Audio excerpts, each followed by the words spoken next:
Kia ora, Wellington, and how is everyone doing today? Anyway, there was something on a Sunday show yesterday talking about the concerns of vaping, and it was so strange because today on my way to head office, I came across like I was just driving past, and I saw just at the corner of my eye, I just saw a couple of children just walking, and one of them who looked like the age of maybe 7 or 8 was waving something around. I wasn't sure what it is. I thought I'd park on the side of the road and just, just wait and see, just out of interest, see what they carry. Strangely, they were carrying a vape product. This young person was actually I didn't take the time to ask their age, but they look like they're between 7 and 8. They're quite very, very young, very, very, very young. I mean, if you were to stretch it a bit, maybe 9. So I got out of the car, said hi to them, say hello. 2 of them knew me naturally, because I don't know how. Many young people in Wellington know me quite well. Anyway, so I said to the young one, "Is that what I think it is?" And he said, "Yeah." He looked a bit nervous. I said, "Don't be nervous. Don't be nervous. Where did you get that from?" He said, "Oh, found it on the street, lying on the side of the walk." I said, How long have you had it?" He said, "Oh, for a couple of weeks now." "Have you tried it?" He says, "A little." I said, "Okay." I said, "Well, someone has put their lips on that."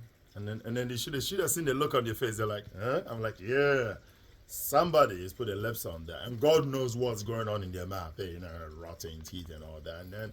And then he looked quite mortified. I said, "Look, I'm sure it's not that bad."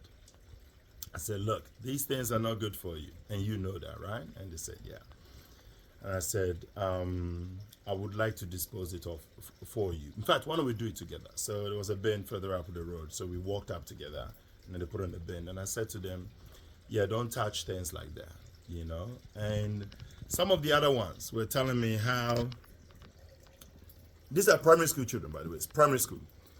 Some of the other ones were telling me how other friends of theirs in school and other children play with these things. They have it. Sometimes they go into the toilet and then they try it and they'll smoke and everything, and it's literally turned into a game.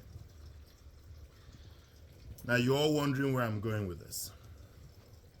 The problem is, ladies and gentlemen, New Zealand's goal to make New Zealand a smoke-free by whatever year it is, 2025 or 2030 or whatever it is just not working, especially if the likes of vape products are not legislated.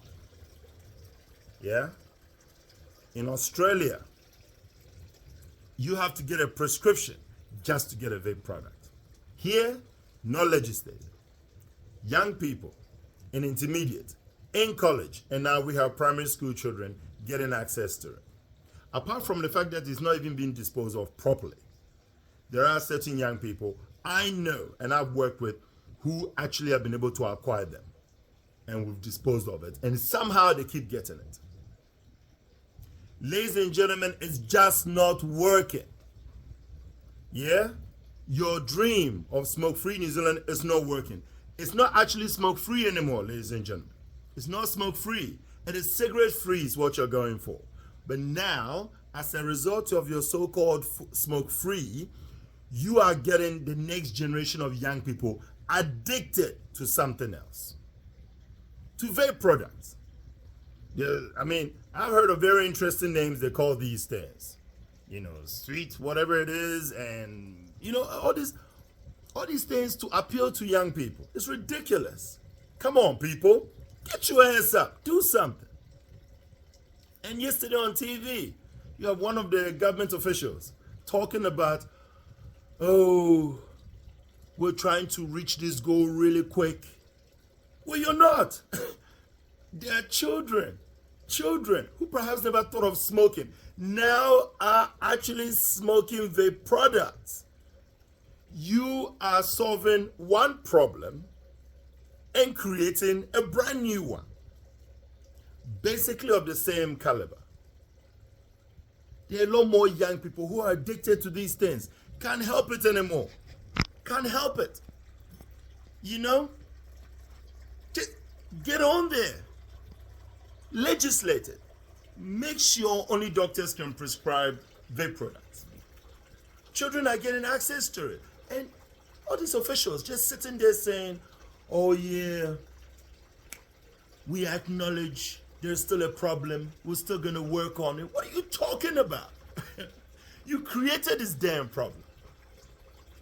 Come on. There are children who are getting kicked out of school, who are missing their education on top of that. Why getting addicted? Some are becoming combative. Some of it has affected their behavior. You know what I mean? Common sense, eh? Common sense.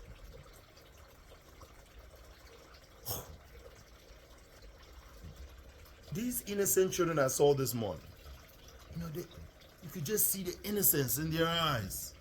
You could just look at them and you're like, who knows how long that young boy has been, sucking on that thing. He's probably got so much nicotine in his body right now and so much addictive stuff that one day he might just go, oh, I need to try it again, get all high. It's not smoke-free New Zealand you're going for, people. It's cigarette-free. That's all you're going for. So I say, legislate, stop these children from using it because it ain't right.